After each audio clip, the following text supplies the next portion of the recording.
Sullivan was 71 when he came to see me, not because of pain, but because of a feeling. A kind of tiredness that settled deep in his bones. He said it started with small things. A walk around the block felt heavier. His ankles puffed up by evening. His fingers, once quick with crossword puzzles, began to feel stiff. Nothing dramatic, nothing sharp. But something wasn't right. His wife, Margaret, noticed it too. "He's slowing down," she said, brushing the back of his hand as if to sweep the truth away. He'd always been active. Retired early from running a small hardware store, Sullivan spent his days in the garden, cooking, reading the paper out loud just to make her laugh. They ate what they thought was clean: homemade granola, seed crackers, olive oil salads. He avoided red meat, walked every morning, and never smoked. But now everything felt off. His knees ached more than usual. He was napping by noon, and sometimes, after lunch, a strange tightness curled in his chest. Not pain, just a sense of pressure. The tests at first showed nothing alarming. Cholesterol slightly elevated, blood pressure creeping higher, CRP levels, markers of inflammation sitting just above normal. "You're doing everything right," another doctor had told him. But Sullivan looked at me differently, not with panic, but with quiet hope. Like maybe, just maybe, there was something he hadn't yet uncovered. So we sat down and walked through every detail of his diet, not to judge, just to understand. That's when I saw the pattern: sunflower seeds on his salad, chia in his morning cereal, tahini in his hummus, granola bars made with cottonseed oil. "They're all natural," he said. "They're good, right?" And that's when I had to pause. Because here's the thing, not all seeds are created equal, especially not for someone over 60. I explained gently, some of these so-called superfoods are anything but, at least for older adults. Some disrupt mineral absorption, trigger low-grade inflammation, or even strain the heart silently over time. And it's not about fear, it's about fit. What worked at 40 doesn't always work at 70. Our bodies change, our digestion slows. And the tiniest imbalance, something as small as a seed, can tip the scale in ways we never imagined. We didn't overhaul everything. That's not how healing works. We simply made a few changes. Swapped out the high omega-6 seeds for gentler ones. Soaked what needed soaking. Removed the oils that did more harm than help. Within 10 days, Sullivan's ankles looked less like balloons and more like ankles again.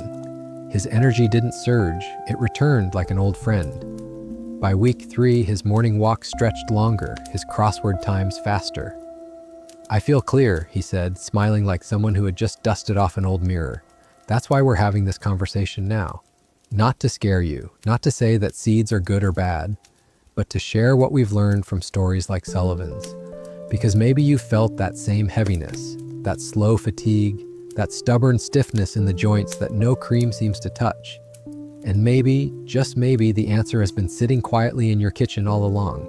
Small, harmless looking, and completely misunderstood. Let me show you the 4 seeds you should never touch after 60, and 4 that can gently support your joints, your heart, and your energy with every bite. Sullivan's story isn't rare, it's real, and it could be yours. Sullivan hadn't always noticed the change. It happened like the slow dimming of a lamp, so subtle you don't realize it's gotten darker until you reach for the light switch. His days used to begin with a sense of rhythm, a cup of warm lemon water, a slow stretch by the window, a walk down to the mailbox where he'd often wave at his neighbor Jeff, watering the lawn. But lately, even that short stroll left him feeling winded. It wasn't the kind of tiredness that made him want to sleep. It was deeper, a bone-deep fatigue that no nap seemed to fix. Margaret noticed first, of course. Wives often do. She saw it in the way he rubbed his knees at the dinner table, or how he lingered just a little too long in the recliner before standing up. One morning, she caught him staring at his garden from the porch, not admiring it, but hesitating, as if the thought of bending down to pull weeds felt heavier than it should. When she asked what was wrong, he just shook his head and said, "Must be the weather." But she knew it wasn't. At first, Sullivan shrugged it off. 71's not 41, he joked to himself. Aches were normal, so was the occasional afternoon nap. But when he started forgetting the names of people at church, people he'd known for decades, something tightened in his chest. That week, he fumbled with his keys at the grocery store, left his reading glasses in the fridge, and missed his favorite morning show entirely, thinking it was Wednesday when it was Friday. These weren't just senior moments. This was something else. That's when he booked the appointment. Not out of panic, but because Margaret had gently placed her hand over his and whispered, "Let's just get you checked, Sully, for peace of mind." So he did, and when the blood work came back, nothing looked urgently wrong. His blood sugar was slightly elevated. Blood pressure was dancing near the top edge. Inflammatory markers, CRP, were a bit high, but not alarming. "You're just aging," the first doctor told him. "Keep doing what you're doing." But Sullivan knew his body, and it didn't feel right. That's how he found his way to me. I remember his eyes, sharp, still full of wit, but shadowed by something else. "I eat clean," he told me. "Salads, seeds, granola, smoothies. Haven't had a steak in years." He said it like someone trying to solve a puzzle, one where all the pieces seemed healthy, but the picture was still wrong. And that's when I asked about the seeds. It wasn't an interrogation, just a gentle question. "What kind of seeds do you eat and how often?" "Sunflower seeds, mostly. Sprinkled on everything. Oatmeal, salads, even yogurt. A good source of vitamin E," he said. "Natural, plant-based, the kind of snack doctors once praised." But I knew something he didn't. And when I explained it to him, his face changed. Sunflower seeds are rich in omega-6 fatty acids. Yes, they're essential. But the modern diet, especially for seniors, has become dangerously tilted. For balance, the ratio between omega-6 and omega-3 should hover around 4.1. Sullivan's daily intake? Closer to 21. That imbalance doesn't just sit quietly in your bloodstream, it stirs, it inflames. Over time, it's like kindling to the fire of joint pain, arterial stiffness, even cognitive fog. Sullivan didn't speak for a moment. He looked down at the list of foods he'd proudly written in his notebook. "So, the things I thought were helping might actually be hurting?" I nodded slowly. "Not because you were wrong to eat them, but because your body, at this stage, has different needs. What nourished you before may now be overworking your system." That night, Sullivan went home with a new awareness. Not fear, but curiosity. Margaret toasted the last of the sunflower seed granola, smiled gently, and said, "All right, Sully, let's see what we can swap in tomorrow." It wasn't just about the seeds, it was about listening again, to his body, to the whispers of change he'd tried to ignore. The quiet decline was no longer silent. It had a name now, and naming it gave him the power to do something about it. The next morning, Sullivan woke up earlier than usual. He stood in the kitchen barefoot, the soft hum of the refrigerator filling the silence. On the counter sat a small bowl of oatmeal, plain this time, no sunflower seeds, no crunchy toppings. Margaret had set out a small jar of flax seeds instead, along with a note written in her tidy cursive. "Try this today, ground, just like the doctor said. Love, M." He smiled. It was strange at first, not having that familiar crunch. But he followed the instructions. A single spoonful of freshly ground flax stirred gently into the oats. It didn't taste like much, but somehow that felt right. It wasn't about flavor anymore, it was about listening to the body he'd spent 71 years living inside, and for once responding with quiet care. That day, something shifted, not in his joints, not in his head, but in his attention. He started reading the ingredients on packages. Crackers that once seemed healthy were laced with cottonseed oil. He hadn't even known what cottonseed was before. "It's in everything," he muttered, shaking his head at a bottle of low-fat dressing. That afternoon, he threw out 3 containers of granola and replaced them with raw walnuts and sliced avocado. Margaret, always gentle, said nothing, but he saw the flicker of pride in her eyes. Over the next few days, we spoke often. He told me he felt clearer, not cured, not youthful, but clearer. He wasn't falling asleep at noon. His walks lasted 5 minutes longer each day. His joints still ached, but there was less resistance when he stood up. And perhaps most telling, he laughed more. Not the tired chuckle of politeness, but the full-bodied kind that made his shoulders shake. He told me about a moment at the pharmacy. A woman, maybe in her 60s, was buying a vitamin supplement labeled Super Heart Blend. Sullivan glanced at the back. The second ingredient? Cottonseed oil. He almost said something, but didn't. He just smiled and made a quiet promise to himself. "I'll share my story when I'm ready." That readiness came sooner than expected. A week later, his neighbor Jeff waved him over. "You're out earlier than usual," Jeff said, sipping coffee on the porch. Sullivan hesitated, then said it out loud for the first time. "I think I was eating the wrong seeds." Jeff raised an eyebrow. "You mean like sunflower?" Sullivan nodded. "And cottonseed oil. It's in a lot more than you think. Dressing, snacks, crackers. I thought it was healthy stuff. Turns out not so much for guys like us." Jeff laughed. "And here I thought you were going vegan." "No," Sullivan said, just trying to feel alive again. He didn't say it for effect. He meant it, because what had started as a symptom, fatigue, fog, inflammation, was now becoming a story. And stories, when shared with someone who understands, turn into something more, a connection, a shift, a reminder that you're not alone in trying to figure it all out. One evening, Margaret found him in the garden, kneeling in the dirt with ease he hadn't felt in months. "Don't overdo it," she warned. "I'm not," he said, "just checking on the rosemary." She didn't respond, she just watched, because in that moment, Sullivan wasn't just moving differently, he was different.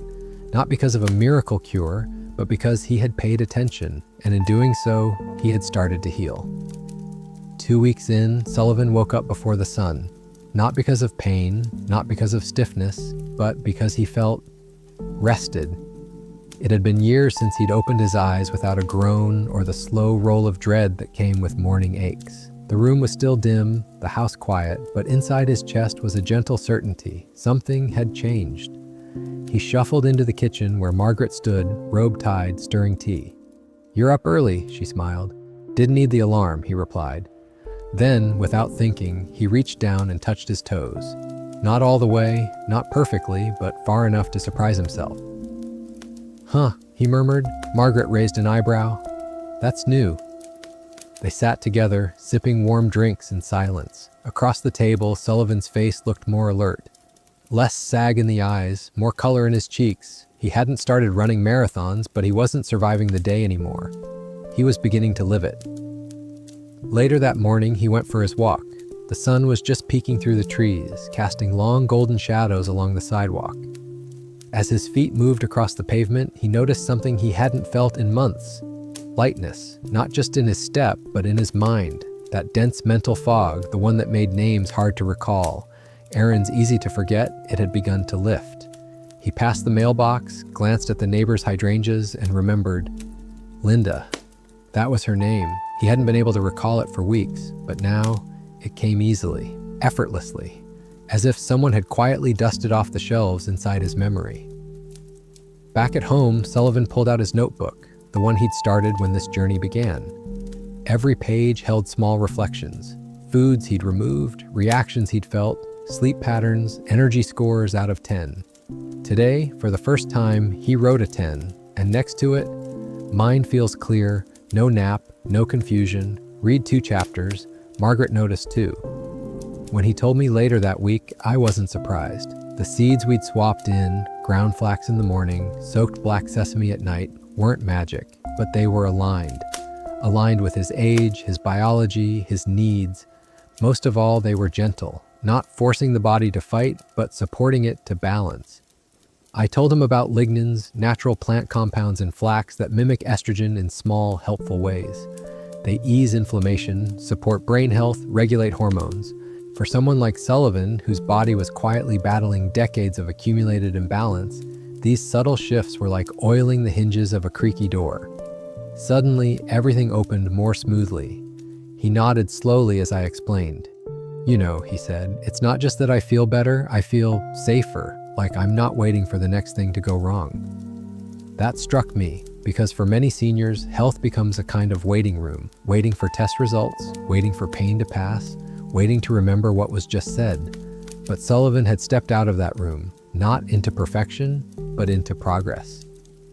Later that week, he took Margaret to the lake. Just the two of them, folding chairs, a thermos of tea, and a Tupperware full of pumpkin seeds, lightly roasted, unsalted, just the way I'd shown him. They sat for an hour, watching the ducks. He said very little, but Margaret noticed something.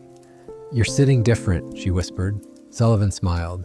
"Feels like I'm finally in my own body again." And for him, that was everything. 3 weeks after Sullivan had swapped out the seeds, I received a call, not from him, but from his primary physician, Dr. Patel. We'd shared a few patients over the years, but rarely talked unless there was something serious. This time, his tone was one of curiosity, not concern. "Whatever you're doing with Sullivan," he said, "keep going. His labs came back today. Inflammation markers down nearly 40%. Blood pressure dropped too." I smiled. "He just made a few simple changes." Dr. Patel chuckled on the other end. "You mean he stopped eating birdseed?" It was a joke, of course, but also a little truth. Because for years, seniors like Sullivan had been told to eat healthy seeds without ever learning how those same foods might shift from helpful to harmful over time. What nourishes a 40-year-old can inflame a 70-year-old. The science isn't new, but the awareness is. That same afternoon, Sullivan walked into my office holding a bag of hemp seeds in one hand and a small container of soaked flax in the other. "I made a new mix," he said proudly. "Tastes like nothing, but feels like everything." We sat down and I asked him about his energy, his sleep, his joints. He smiled at each question, like someone who had already tested the answers for himself. "Sleeping through the night. No more leg cramps. I wake up and I want to move again." He told me he'd begun doing light stretching in the morning, something he hadn't done in over a decade. Margaret had even bought him a resistance band. "She thinks I'm training for the Olympics now," he joked. Then he paused. "But you know what surprised me the most? My mind. It's just sharper. I read the paper and remember it. I finish sentences. I don't lose the thread like I used to." That caught my attention, because the truth is, inflammation isn't just something that swells joints or reddens skin. It lives quietly in the brain, too. And seeds rich in omega-6 oils, like sunflower or cottonseed, can fan that flame when the balance tips too far. But hemp, flax, pumpkin, they're different. They cool the fire, gently, gradually, and when that happens, something miraculous returns. Clarity. I looked at Sullivan and saw the same man who had come in weeks earlier, but lighter somehow. Not younger, not reversed, just restored. We talked about the importance of consistency, of course. This wasn't a quick fix, but it wasn't about deprivation either. It was about alignment between age and action, body and choice. Before he left, he said something I won't forget. "I used to think I was just getting old, but now I wonder, how much of that was just inflammation pretending to be aging?" I nodded. "A lot more than most people realize." He grinned, shook my hand, and walked out with the ease of someone who no longer felt betrayed by his body. That night, he and Margaret shared a quiet dinner: baked salmon, roasted sweet potatoes, and a sprinkle of ground black sesame over sautéed greens. Nothing fancy, no superfoods, just thoughtful, healing choices. Real food, real care. She poured him tea as he leaned back in his chair and exhaled. "For the first time in a long while," he said, "I'm not afraid of what's coming." It was a Tuesday morning when Margaret pulled out her old photo album, the one she hadn't touched in years. The sun poured into the living room, casting a warm glow over the carpet where Sullivan sat cross-legged, trimming the stems of fresh basil from the garden. She looked at him quietly for a long moment, then opened the album to a photo from 20 years ago. Sullivan at the same spot in the garden, laughing with dirt on his cheek. "You look the same," she said softly, half joking. He glanced up. "You mean tired and stubborn?" "No," she smiled. "I mean strong, present." They'd been through many seasons together: kids, careers, retirement, grief, joy. But lately, something had been slipping between them. It wasn't distance exactly, it was dimness, like a slow fading of the person she knew. Sullivan had become quieter, not in mood, but in energy. The sparkle in his eyes had dulled, the pace of his speech had slowed. It was like watching someone slowly turn down their own volume. But now, it was as if she could hear him clearly again. Over dinner that evening, she noticed he was chewing more comfortably, no more rubbing his jaw or skipping bites.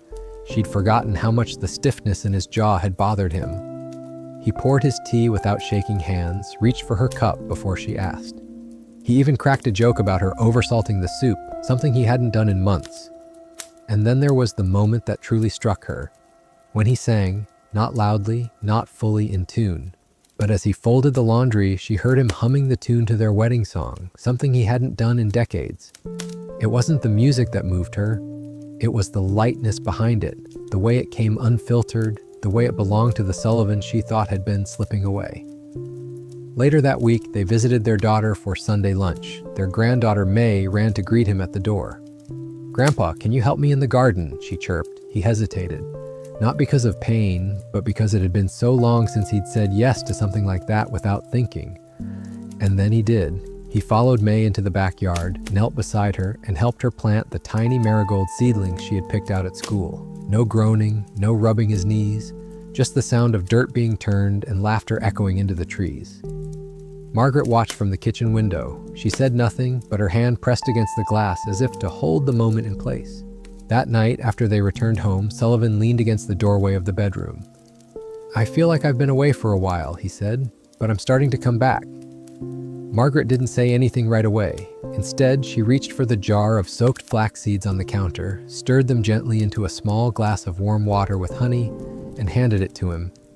He took a sip, then looked at her with a kind of gratitude that didn't need words, because this wasn't just about food, it was about returning to presence, to joy, to each other. And that, more than any lab result, was the real healing. It was early spring when Sullivan planted the new garden. Not the usual tomatoes or cucumbers, but herbs, rosemary, mint, lavender, and a neat row of leafy greens. Margaret teased him for going overboard with the marigolds, but he just smiled and kept digging. This garden wasn't about harvest, it was about rhythm, motion, a reason to greet the morning sun with his hands in the earth and his mind at peace. Something had settled inside him since his health began to return.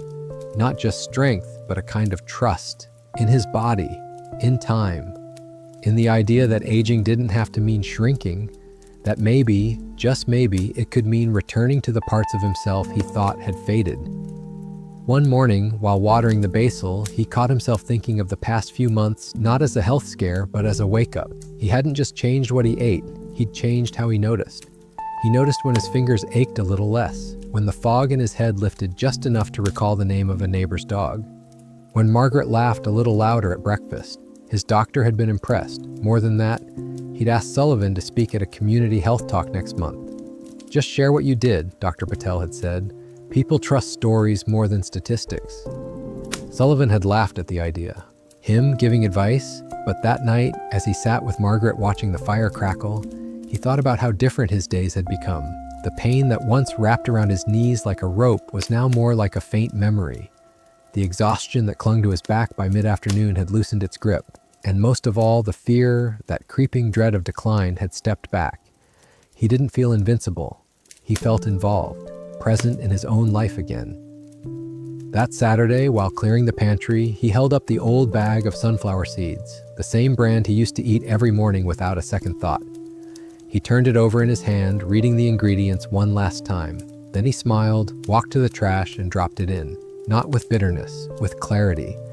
Because it was never about one seed, one oil, one habit. It was about the quiet choices that build a life, replacing the oils that inflame with those that heal, choosing foods that support, not just fill, paying attention to the whispers before they turn into shouts. That evening, Sullivan stood in the garden again, watching the last of the sun melt behind the rooftops. He breathed in the scent of damp soil and blooming mint. Behind him, Margaret's laughter floated through the open window as she spoke on the phone with their daughter. And for the first time in a long time, he didn't feel like an aging man fighting against time. He felt like a man walking with it, side by side, one step, one choice, one quiet seat at a time.